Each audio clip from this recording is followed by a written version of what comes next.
به علم فلا تطعهما إلي مرجعكم فأنبئكم بما كنتم تعملون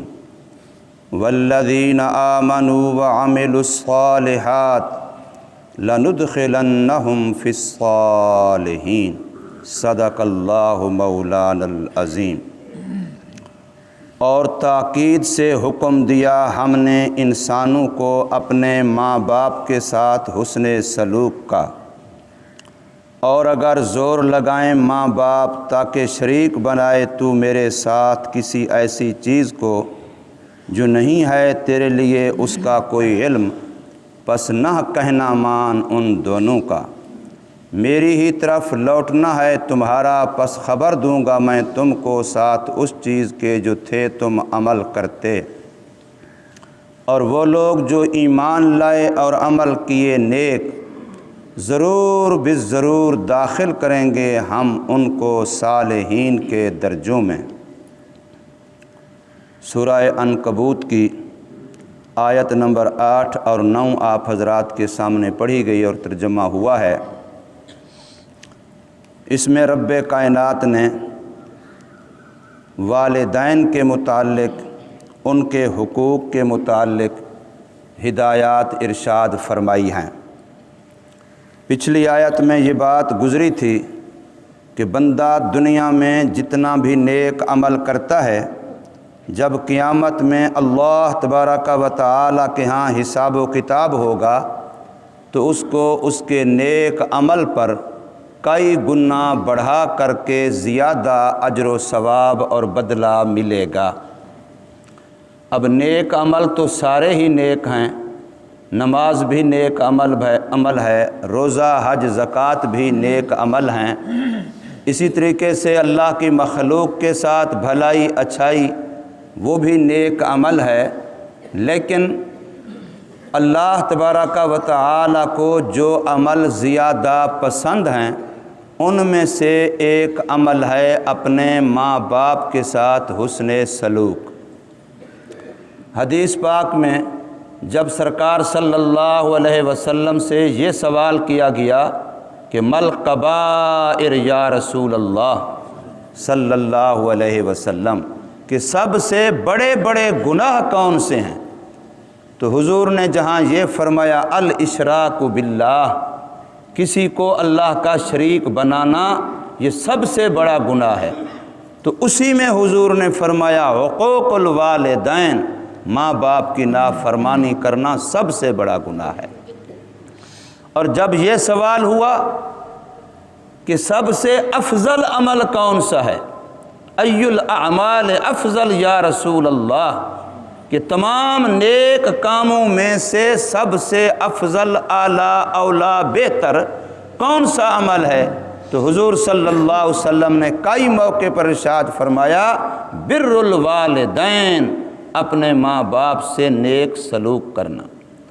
ان کے ساتھ اچھا برتاؤ کرنا، اور فرمایا ان الجنت تحت اقدام الامہات، جنت تمہاری ماؤں کے پاؤں کے نیچے ہے، اور فرمایا رضا الرب فی رضا الوالد وسخط الرب فی سخط الوالد، اللہ کی رضامندی باپ کی رضامندی میں ہے اور اللہ کی ناراضگی باپ کی ناراضگی میں ہے۔ حضور صلی اللہ علیہ وسلم کے سامنے صحابی آیا کھڑا ہے،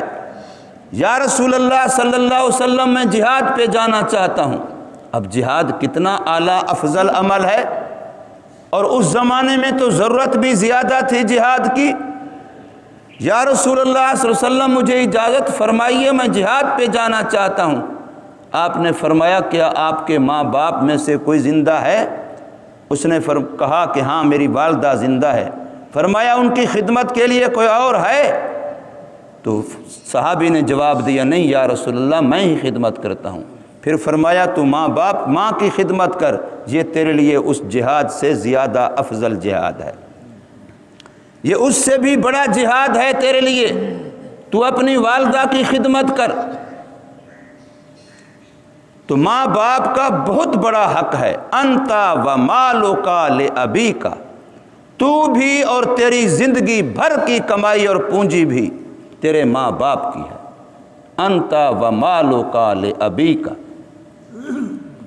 حدیث پاک میں آتا ہے، ہماری فقہ کی ساری کتابوں میں یہ مسئلہ لکھا ہوا ہے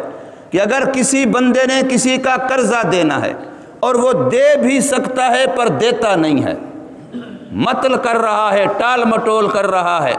دے سکتا ہے، اس کے پاس صلاحیت مالیت موجود ہے لیکن دیتا نہیں ہے، تو حکومت کا فرض ہے کہ ایسے بندے کو پکڑ کے جیل میں ڈالے، جب تک وہ قرضہ نہ دے اس وقت تک اسے رہائی نہیں ملے گی۔ کسی ایک فرد کا قرضہ ہو، اور اگر قومی مجرم ہو تو پھر تو زیادہ سخت سزا ہے۔ لیکن اگر کسی بچے نے، بچی نے، بیٹے نے، بیٹی نے اپنے ماں باپ میں سے کسی کا قرضہ دینا ہے تو اس کا بھی یہی حکم ہے۔ اگر باپ نے دینا ہے اولاد کا، باپ لیتا رہا بیٹے سے، ماں لیتی رہی بیٹے سے، اب ماں باپ کے ذمے قرضہ ہو گیا اولاد کا، اب اولاد چاہتی ہے کہ ہمارا قرضہ واپس کریں، اور وہ کر بھی سکتے ہیں مگر کرتے نہیں ہیں، تو اسلامی قانون یہ ہے کہ ماں باپ کو اولاد کے قرضے کی وجہ سے گرفتار نہیں کیا جائے گا، ان کو پکڑا نہیں جائے گا، ان کو جیل قید میں نہیں ڈالا جائے گا، اگرچہ وہ دے سکتے بھی ہیں پھر بھی نہیں دیتے، لیکن قرضہ اپنی اولاد کا ہے، اس لیے کہ اس کے اندر یہ شبہ ہے کہ جب اولاد ان کی ہے تو ان کا مال بھی ان کا ہے، انہوں نے اپنا مال لیا ہے، اپنا مال کھایا ہے، کسی اور کا کھایا ہی نہیں ہے، ان کو کیوں جیل میں ڈالا جائے، ان کو کیوں قید کیا جائے۔ کوئی بندہ کسی بندے کو اللہ نہ کرے آمدن جان بوجھ کر قتل کرتا ہے، قتل ثابت بھی ہو جاتا ہے تو اس کے لیے شریعت کا حکم قصاص ہے، قتل کے بدلے میں قتل۔ لیکن اللہ نہ کرے، اللہ نہ کرے، اگر کہیں ایسا ہو بھی گیا کہ ماں باپ نے اپنی اولاد میں سے کسی کو عمدن بھی قتل کر دیا، بہت بڑا گناہ ہے، اس میں کوئی شک نہیں ہے، لیکن قصاص باپ سے نہیں لیا جائے گا، قصاص ماں سے نہیں لیا جائے گا۔ کیوں؟ اس لیے کہ اس میں شبہ ہے کہ انہوں نے کسی اور کو مارا ہی نہیں ہے، انہوں نے تو اپنی جان کو مارا ہے، اولاد تو ان کی اپنی ہے۔ انت و مالک لابیک، تو اور تیرا مال تیرے باپ کے ہیں، تو اتنا بڑا حق ہے ماں باپ کا۔ حدیثوں میں آتا ہے حضرت سعد بن ابی وقاص رضی اللہ تعالیٰ عشرہ مبشرہ میں سے ہیں، ان صحابہ میں سے ہیں جن کو سرکار مدینہ صلی اللہ علیہ وسلم نے ایک ہی مجلس میں اکٹھے نام لے لے کر کے جنت کی بشارت دی ہے۔ ابو بکر، عمر، عثمان، علی، ان میں سے حضرت سعد بن ابی وقاص رضی اللہ تعالی عنہ بھی ہیں۔ لکھا ہے کہ 18-19 سال کی عمر تھی ان کی، یہ مسلمان ہو گئے، مکہ مکرمہ کا دور ہے۔ ان کی والدہ ان سے حد درجہ پیار کرتی تھی، اور اپنے بہن بھائیوں میں سب سے زیادہ اپنی والدہ کی خدمت یہ کرتے تھے، ہر لحاظ سے اپنی امی پر قربان تھے۔ اب ماں کو پتہ چلا کہ میرا بیٹا تو مسلمان ہو گیا ہے، اس نے باپ دادے والا دین چھوڑ دیا ہے، تو ماں نے قسم اٹھا لی کہ جب تک یہ دوبارہ اپنے باپ والے ماں والے پرانے دین میں واپس نہیں آئے گا تو میں نہ کھاؤں گی، نہ پیوں گی، نہ سائے میں بیٹھوں گی، دھوپ میں پڑی رہوں گی، یہاں بلک بلک کے مر جاؤں گی، لیکن کھاؤں گی پیوں گی نہیں، بھوک ہڑتال، نہ کھانا کھاؤں گی، نہ کچھ پیوں گی، نہ سائے میں بیٹھوں گی، جب تک یہ بندہ دوبارہ اپنے باپ دادے والے مذہب میں واپس نہ آ جائے، اسلام کو چھوڑ نہ دے، محمد صلی اللہ علیہ وسلم کا دامن چھوڑ نہ دے، اس وقت تک میں ایسے مر جاؤں گی۔ اور بیٹے کو کہا کہ تیرے لیے ساری زندگی کی ایک کالک ہو جائے گی، تیرے اوپر عیب لگے گا کہ تو وہ ہے جس کی وجہ سے ماں مری تھی، تو اپنی ماں کا قاتل بن جائے گا، تیری بدنامی ہو جائے گی ساری زندگی۔ اور عرب والے، آج کل ہم لوگ بھی ایسے کرتے ہیں، عرب والے آر سے بڑا بچہ کرتے تھے۔ آپ نے اگلے دن سنا کہ حضور صلی اللہ علیہ وسلم کے چچا جو آخری وقت بھی مسلمان نہیں ہو رہے، تو بخاری شریف کی روایت کے مطابق یہی تھا کہ مجھے عرب کی عورتوں سے آر آتی ہے، وہ کہیں گی ڈر گیا تھا اس لیے آخر میں مسلمان ہو گیا تھا۔ حضرت ابو طالب کے بارے میں صرف اس آر کی وجہ سے وہ بیچارہ مسلمان نہیں ہوا۔ تو ان کو آر بڑی تھی، ماں آر دلا رہی ہے۔ اب یہ بیٹا بڑا پریشان اور ہے سب سے زیادہ ماں کی خدمت کرنے والا، ماں کا سب سے بڑا چہیتا اور پیارا۔ تو اس حال میں یہ سرکار مدینہ صلی اللہ علیہ وسلم کے پاس پہنچے کہ یا رسول اللہ یہ امتحان آ گیا ہے، ماں نے یہ کہہ دیا ہے، اس نے قسم اٹھا لی ہے، اب میرے لیے کیا حکم ہے؟ تو حضور صلی اللہ علیہ وسلم پر یہ آیت نازل ہوئی، اور بالکل تقریباً اسی مفہوم کی آیات سورہ لقمان کے اندر آ رہی ہیں۔ متعدد واقعات صحابہ کے پیش آئے، حضرت سعد بن ابی وقاص رضی اللہ تعالیٰ عنہ کا یہ واقعہ پیش آیا تو اس پر یہ حکم نازل ہوا کہ ماں باپ کا بڑا حق ہے، ماں باپ کی اطاعت فرما برداری، ان کی خدمت گزاری، اس کی کوئی حد نہیں ہے۔ اللہ تبارک و تعالیٰ نے مخلوقات میں سے سب سے زیادہ حق ماں باپ کا رکھا ہے، لیکن فرمایا اگر یہ ماں باپ کہیں دین چھوڑ دو، اگر ماں باپ کہیں کلمہ چھوڑ دو، خدا کے قانون کے خلاف کرنے کا کہیں بھی کہیں، تو پھر لا طاعت لمخلوق فی معصیت الخالق، جہاں اللہ کی نافرمانی لازم آتی ہو وہاں مخلوق کی نہیں ماننی۔ اس لیے اگلی آیت میں آیا کہ فلا تطعہما، ان باتوں میں جہاں وہ شرک کا کہہ رہے ہیں، کفر کا کہہ رہے ہیں، کلمہ چھوڑنے کا کہہ رہے ہیں، تو فرمایا ان کی اطاعت نہ کر، یہ نہیں کہا ان کی بے ادبی کر، ان کی گستاخی کر، گستاخی پھر بھی نہیں کرنی، بے ادبی پھر بھی نہیں کرنی، لیکن اطاعت بھی نہیں کرنی، اس معاملے میں ان کا کہنا بھی نہیں ماننا، لیکن گستاخی بے ادبی کی اجازت کافر ماں باپ کے ساتھ بھی نہیں ہے، چاہے وہ جیسے کیسے ہیں۔ میرے تو والدین ہیں، دنیا جہان مجھے کہتی رہے فلاں ایسا فلاں ایسا فلاں ایسا، لیکن وہ سب کے لیے ایسے ویسے ہوں گے، میرے لیے وہ سر کا تاج ہیں، اس لیے کہ میرے ماں باپ۔ تو حضرت سعد بن ابی وقاص نے پھر اپنی والدہ سے آ کر کے فرما دیا کہ مجھے تجھ سے بڑی محبت ہے، لیکن سن، تیرے اندر اگر ایک نہیں 100 روح ہوتی اور ایک ایک کر کے نکلے تب بھی میں محمد صلی اللہ علیہ وسلم کا دین نہیں چھوڑ سکتا، میں حضور کا دامن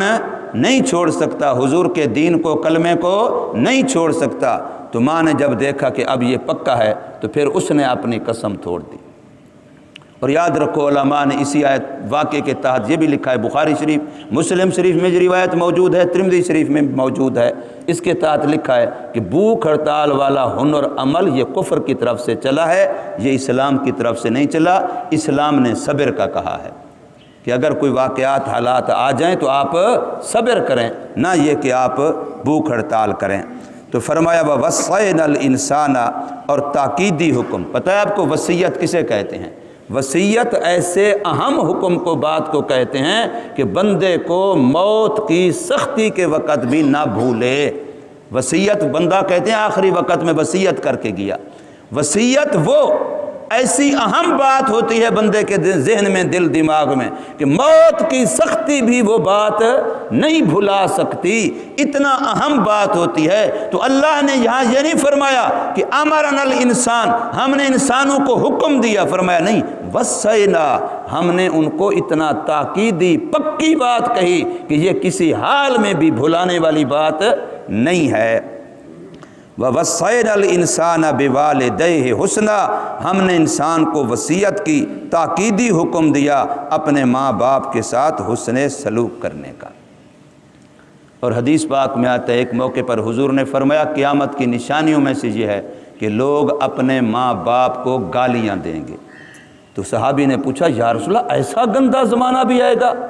ایسے گندے لوگ بھی ہوں گے کہ خود اپنے ماں باپ کو بد زبانی کریں گے، گالیاں دیں گے؟ تو حضور نے فرمایا جی ہاں، وہ دوسروں کے ماں باپ کو دیں گے، وہ جواب میں ان کے ماں باپ کو دیں گے، تو اپنے ماں باپ کو گالیاں دلوانے کا سبب یہ بنے، اس لیے گویا یہ اپنے ماں باپ کو خود گالیاں دے رہے ہیں۔ اب یہ تو حضور نے فرمایا سبب بننے کا، اور آج کیا ہمارے سامنے ایسے واقعات نہیں ہو رہے کہ اپنے ماں باپ کو براہ راست گالیاں دی جا رہی ہیں؟ اللہ تبارک و تعالی حفاظت فرمائے۔ تو فرمایا وَإِن جَاهَدَاكَ، ماں باپ کا بڑا حق ہے، لیکن اگر وہ دونوں زور لگائیں، جد و جہد کریں، مجاہدہ محنت کوشش کریں تجھ پر لے تشرے کا بھی، تاکہ تو میں اللہ کے ساتھ کسی اور کو شریک بنائے، ما لیس لک بہ علم، جس کی تیرے پاس کوئی علمی دلیل نہیں ہے، تو فلا تطعہما، پھر ان کی اطاعت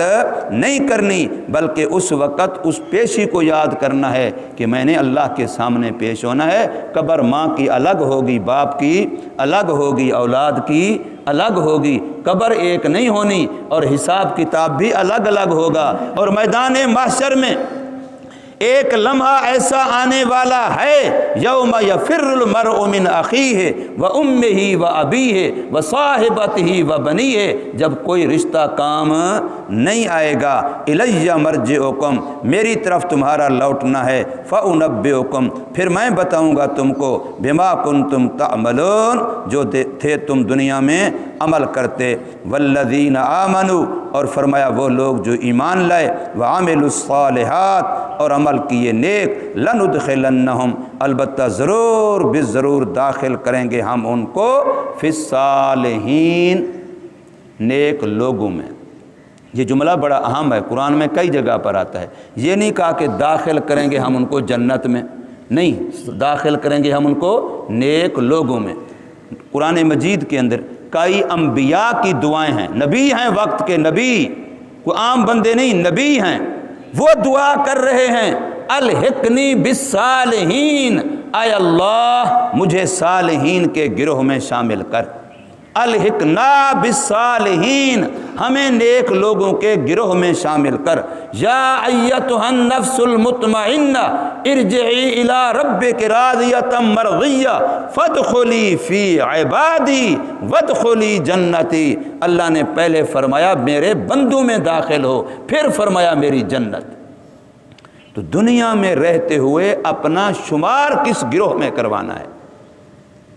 دنیا میں رہتے ہوئے میری شناخت کس گروہ سے ہونی چاہیے؟ مجھے کہیں یہ فلاں پارٹی کا ہے، فلاں جماعت کا ہے، فلاں گروہ کا ہے، اپنا شمار صالحین میں سے کروائیے۔ لوگ کہیں کہ فلاں بندہ ہے، اس کا فلاں بزرگ سے بھی، فلاں نیک آدمی سے بھی، فلاں عالم سے بھی، فلاں پیر سے بھی، نیک لوگوں سے تعلق کتنا ضروری ہے۔ قرآن کہتا ہے کہ جو پہلے نیک لوگوں کے گروہ میں شامل ہوں گے تو پھر میری جنت میں داخل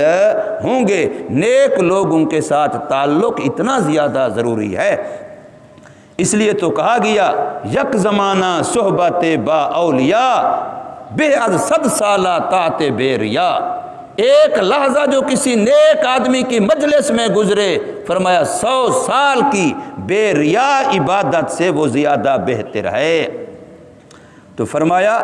ضرور بالضرور داخل کریں گے ہم ان کو صالحین میں، اور صالحین کا ٹھکانہ کہاں ہے؟ جنت ہے۔ تو جب صالحین میں داخل ہو گئے تو پھر انہی کے درجات میں، انہی کے ٹھکانے میں، انہی والی جنت میں اللہ تبارک و تعالی ہمیں بھی داخل فرمائیں گے۔ اللہ تبارک و تعالی عمل کی توفیق